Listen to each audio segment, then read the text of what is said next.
Our lives have been affected in so many ways, as the lockdown has locked us up in our houses. We were able to do things we've either never done before or had done long ago. In addition to this, I personally came up with an idea of making a video, whether it is cooking, making chocolate chips for the first time, reading self-help books, cleaning every corner of our house, maybe staying physically active and in shape, or simply binge watching K-drama on Netflix that kept us busy.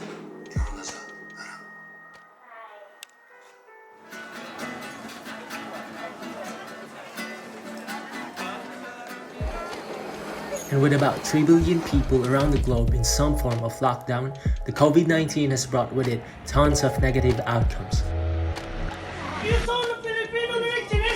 Add in the coronavirus pandemic, and there are retailers that may not survive much longer. It poses threat to financial stability, and here, hundreds of thousands of men and women were desperate because they have had to stop working after the lockdown imposed by the Italian government to fight against the pandemic and protect lives. Some suffered mental illness, and sadly, we have seen a record number of deaths from the coronavirus outbreak. There's no doubt, it has been difficult staying home. Many complained about feeling bored and without purpose or direction. Some even felt that it's a breach of their individual right. A substantial part of humanity has slowly emerged from weeks of lockdown. What we have experienced is real, a real global threat, menacing to all wherever we live. But how did humanity respond to this pandemic? Did people consistently stay at home as most governments asked them to? And if they didn't, where did they go? Based on what I've researched on the internet, Google has released the data on people's movement, gathered from mobile devices that use its Android tracking software like Google Maps and so on. Here, we can see in this graph where people spend most of their time. In Spain, Italy and France, time spent at home rose early in the pandemic by 30 to 35%. Even the most outdoorsy people must have stayed at home for at least 10 to 12 hours before the lockdown. So it means at least 3 to 5 extra hours were spent at home per person. It only reflects these countries' strict lockdowns. They banned all events, limited outdoor exercise, and in France's case, required documentation to go outside.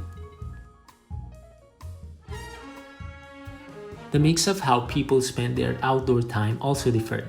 For example, the next graph presents the park visit data. For most of April, Sweden, Denmark, and Germany saw a rise in the time people spent in parks, including national and local parks, public gardens, and beaches. At the same time, Italy and Spain saw 80% drops. Greece and the UK are again somewhere in the middle, seeing a drop initially but coming back to the benchmark in early May. Germany's park visit data is further evidence that lockdown measures do not fully determine behavior, and that people have their own motives. Its graph line is somewhat similar to Denmark's and Sweden's, countries with less strict official policies. The country with the most similar policy on going outdoors was the UK, whose line shows a decrease instead of an increase. Last but not least, let us look at the time spent at workplaces. Again, in some countries, people were going to work almost as much as before, while in others, there were drops of 70 to 80%. Spain and Italy banned all non-essential work, a measure that went beyond the restrictions of all other countries. So it is not a surprise to see them at the bottom of the graph. But there is more to this, because it also gave us some important life lessons, instead of being stuck in negative thinking and panicking over scarce resources. And luckily, here in Italy, we didn't have to hoard toilet papers. Well, I guess it's because we have bidets. You know, the thing when you wash your...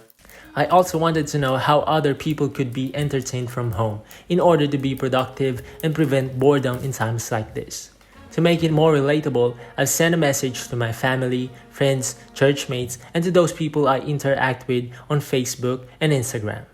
And I was very impressed by their messages, unexpected answers from unexpected people, whether they learn simple activities that they have never done before, or moral things such as being sensitive and attentive around us or on what we post on social media.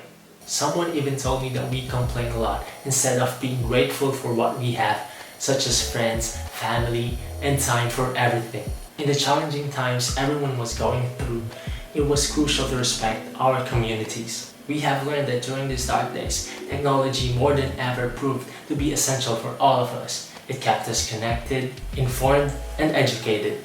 During these dark days, most of us miss the things that we may have taken for granted, such as long walks, interacting with people. Some of us even missed being in a crowded place. But the most important thing that COVID-19 has taught us is that we are brought back to the reality that we are all equal. No one is rich enough to buy yesterday, and that tomorrow is not promised. That every breath we breathe is life. That this life that we have is so significant and it is fleeting.